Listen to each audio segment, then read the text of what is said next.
College মোড় থেকে Hindu school মাঠ পর্যন্তই পায়ে হেঁটে প্রচার শুরু করলেন রাজ্যের মুখ্যমন্ত্রী তথা তৃণমূল সুপ্রিমো মমতা বন্দ্যোপাধ্যায়। বাঁকুড়া লোকসভা কেন্দ্রে তৃণমূল কংগ্রেসের প্রার্থী অরূপ চক্রবর্তীর সমর্থনেই বাঁকুড়ায় এসেই তিনি এই কাজ করলেন।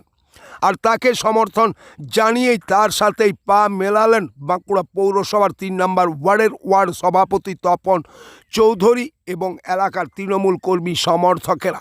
কয়েকদিন পরে লোকসভা নির্বাচন, আর সেই নির্বাচনের আগেই দলীয় প্রার্থীর হয়ে নির্বাচনী প্রচারে এলেন তৃণমূল সুপ্রিমো মমতা বন্দ্যোপাধ্যায় এবং তাকে সমর্থন জানিয়েই দলীয় প্রার্থীর হয়েই পা মেলালেন ৩ নম্বর ওয়ার্ডের ওয়ার্ড সভাপতি এবং এলাকার তৃণমূল কর্মী সমর্থকেরা।